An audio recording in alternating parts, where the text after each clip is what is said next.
Hola, hola, ¿qué tal? Mi nombre es Fabio Nieves, bienvenidos a mi canal. Un gigantesco saludo a todos y comencemos.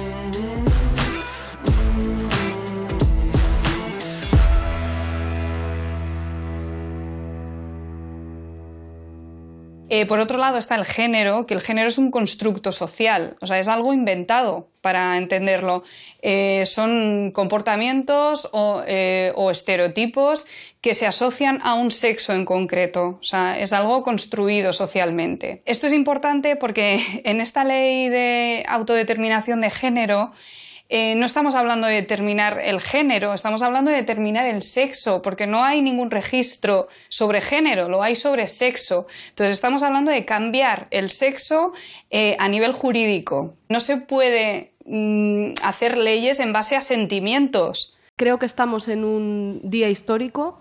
Por fin hoy damos luz verde al inicio de la tramitación de una ley que va a permitir garantizar la igualdad real y efectiva de las personas trans y también va a garantizar una batería importante de derechos para las personas LGTBI que, como saben, actualmente están siendo vulnerados en nuestro país. Si vives en Canarias, ya puedes determinar libremente tu identidad sexual y tu género sin necesidad de pasar ningún tipo de trámite, prueba y sin ni siquiera modificar nada físicamente. Es decir, puede reconocérsete públicamente como hombre o mujer o como no binario y con todos los efectos laborales, sociales, educativos, administrativos y políticos que eso conlleva. Sí, exactamente. Hace 5 días, cuando la ley trans de Irene Montero hacía aguas en el Congreso de los Diputados, al no ser apoyada por el Partido Socialista, por prever seguramente la posible problemática que comporta dicha ley y porque en ella no se asegura ni se garantiza ningún tipo de igualdad, sino todo lo contrario, la inmiscuición y la injerencia en los derechos fundamentales de todos los ciudadanos de acuerdo con una única manera de ver la problemática o la cuestión de la identidad sexual, en Canarias se decía no pasa nada porque aquí en esta comunidad autónoma somos guays, somos modernos y desde luego que se cumple la libre autodeterminación del sexo y del género. Sí, exactamente. La libre autodeterminación. Parece que el mal llamado derecho a decidir o el derecho de autodeterminación está de moda. Y por supuesto que sí. ¿Cómo no se va a poder decidir sobre qué es una nación o qué no es una nación? Sobre dónde empieza y dónde termina las nuevas naciones que queremos crear. ¿O por qué no? ¿Quién te puede a ti decir que eres o no un hombre o una mujer? Y sobre todo, ¿por qué los demás van a tener que tratarte como algo si tú realmente tienes una vivencia diferente? Estos son los principios sobre los cuales se asienta esta ley. El objetivo pasa porque nuestra legislación se adapte a una realidad que ya es internacionalmente reconocida y es que las personas trans no son personas enfermas. Por tanto, todo el proceso de reconocimiento legal de esas personas no pueden ser patologizantes. Solo las personas trans pueden saber quiénes son. Eliminar el requisito de diagnóstico médico o de la hormonación necesaria puede suponer algún tipo de riesgo, de peligro para otros colectivos, porque hay parte del movimiento feminista o algunas voces dentro del movimiento feminista que advierten sobre los riesgos de permitir una libre autodeterminación de género. Pero ¿entiende la rebelión de parte del movimiento feminista? Cuando alguien utiliza argumentos biologicistas para justificar desigualdades, está entrando en un terreno muy peligroso y que desgraciadamente la historia nos ha puesto ejemplos muy terribles, ¿no? En el lado contrario, algunas feministas abogan por diferenciar entre sexo y género, priorizar el hecho biológico en detrimento de la autodeterminación de género. En esa postura está la integrante de Euskal Elkartasun feminista, Pino García. El sexo es algo observable, es una realidad material. Te quiero decir, antes de que nazcamos ya se puede comprobar científicamente, es algo biológico. Por otro lado está el género, que el género es un constructo social, o sea, es algo inventado para entenderlo. Son comportamientos o estereotipos que se asocian a un sexo en concreto, o sea, es algo construido socialmente. Esto es importante porque en esta ley de autodeterminación de género no estamos hablando de determinar el género, estamos hablando de determinar el sexo, porque no hay ningún registro sobre género, lo hay sobre sexo. Entonces estamos hablando de cambiar el sexo a nivel jurídico. No se puede hacer leyes en base a sentimientos. hablan de que el sexo es biológico y lo que es biológico son los cuerpos. El sexo, lo que le asignamos, lo que decimos que es un hombre, lo que decimos que es una mujer, es una construcción política. Entonces, ellas hablan de biología como dando a entender que mujeres de verdad, terrible término ya solo son las que nacen con determinadas características. A mí esto me recuerda a épocas terribles de la historia, algunas muy cercanas en el siglo XX, ¿no? Son eslogans que tienen que ver con el miedo y con el creer que los derechos de otras personas te amenazan. Ser mujer no debería de ser nada más que ser la hembra de la especie humana. Todo lo demás sobra, todo lo demás es construido, todo lo demás es impuesto. Yo no me puedo identificar con algo que me oprime. Es irreal, o sea, es como si yo te digo ahora, me siento unicornio. Yo me puedo identificar como lo que quiera, pero no lo soy. Tenemos que separar lo que es la identidad de lo que es el sexo. ¿Qué le hace mujer a un hombre que se identifica como tal? Nada. Lo único que te hace mujer es nacer mujer. Las personas trans tienen una identidad tan clara como la tenemos tú y yo. No es se han dado cuenta, tienen dudas, necesitan... No necesitan ninguna tutela. Se sienten hombres, se sienten mujeres o se sienten personas no binarias. No me entra en la cabeza cómo alguien puede pensar que eso refuerza los estereotipos de género. Porque la gente sabe quién es. ¿Qué nos va a hacer daño a ti o a mí que haya personas que puedan moverse con su propia identidad, que se puedan llamar con un nombre con el que se reconozcan, que las traten en un género en el que se reconozcan? El incluir a hombres que se identifican como mujeres dentro de los derechos que se han conseguido a través de muchos años de lucha feminista en favor de las mujeres tiene muchísimos aspectos que perjudican a las mujeres. O sea, podrían ser en ámbito de salud, en ámbito jurídico, en ámbito de seguridad. En Canarias hay un juicio actualmente en el que sobre un feminicidio, un hombre asesinó de 30 martillazos a su prima y ahora en pleno juicio se ha autoidentificado como mujer. ¿Esto qué supone? Pues supone que esta persona, si es condenada, va a ir a una cárcel de mujeres. Estamos metiendo en una cárcel de mujeres a alguien que ha asesinado a una mujer de 30 martillazos. Es obvio el horror que puede suponer para las mujeres que están en la cárcel. La ley trans va a reconocer el derecho a la libre determinación de la identidad de género. ¿Qué quiere decir esto? Bueno, pues que va a bastar con una declaración de la propia identidad sentida para que las personas trans puedan rectificar su sexo registral, es decir, cambiar sus datos en el registro civil, en el DNI y en todos los documentos oficiales. El Ministerio de Igualdad recuerda en el documento que hoy se cierra de exposición pública que hay ya 8 comunidades autónomas, entre ellas Madrid, con el mandato, por cierto, de Cristina Cifuentes, que reconocen el derecho a la autodeterminación de género cuando se manifieste una identidad no coincidente con el sexo con el que naces. Carmen, buenas noches. Hola, buenas noches, Pepa. Carmen, usted es una mujer trans. ¿Por qué es tan importante esta ley para ustedes? Pues es importante porque las leyes, yo hice derecho, siempre nos decían a la facultad que el derecho siempre iba por detrás de la sociedad y en este caso pasa exactamente lo mismo. La ley que hay ahora es una ley patologizante, nos exige unos requisitos como es un informe facultativo diciendo que estamos enfermas, cuando ya la OMS ha dicho y hoy también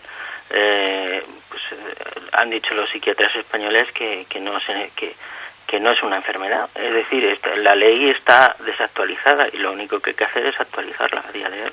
De todos los cambios que introduce la ley, ¿este que señala es el más importante para usted en concreto? Bueno, no, yo creo que hay varias cosas importantes. O sea, está lo que es la despatologización de quitar que sea la libre determinación de la persona, porque a fin de cuentas es como cuando tú vas al matrimonio, no tienes que aportar ningún dato de que tienes una capacidad de obrar. Luego estarán los vicios de nulidad del mismo y demás, pero nadie va allí llevando un certificado. Entonces, bueno, pues esto es exactamente lo mismo. Y luego, pues, lo de la edad y todo eso, lo de los menores, pues eso se contemplará de una manera de que los menores estén protegidos, evidentemente. Entonces, bueno, eso, los emigrantes también es otro caso flagrante, que hay mucha gente que viene a España pensando que esto es no sé, que aquí le van a reconocer todos los derechos, y cuando llegan aquí pues se encuentran que no pueden cambiar el nombre, no pueden cambiar absolutamente nada, y que llevan muchos años y una de dos, o se cambian de nacionalidad o no obtienen el cambio del nombre de sexo. ¿Qué es la libre autodeterminación de género, Eugenia?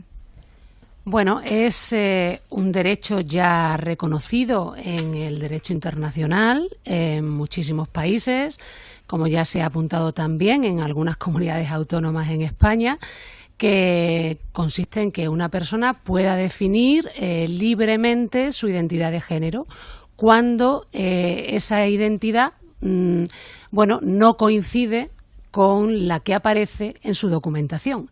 Es el fruto, como todos los derechos que se reivindican, pues de una experiencia o una vivencia pues de discriminación, de opresión, de violencia, y surge precisamente como una reivindicación que tiene que ver con eso, ¿no?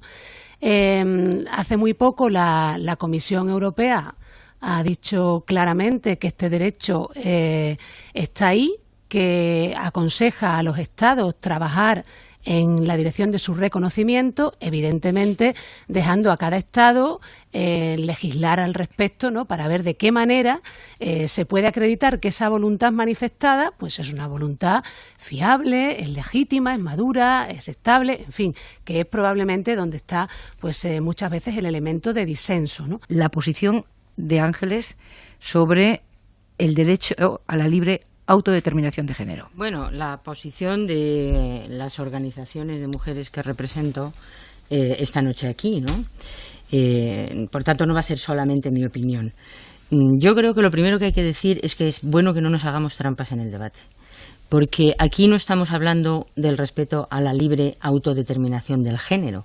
El feminismo ha luchado contra la imposición de género desde siempre. Por tanto, fundamentalmente ha sido el feminismo quien dice género no. De lo que se está hablando en realidad es de la libre autodeterminación del sexo registral de las personas. Esta es la verdad, y hay que empezar a utilizar las palabras y el lenguaje adecuado.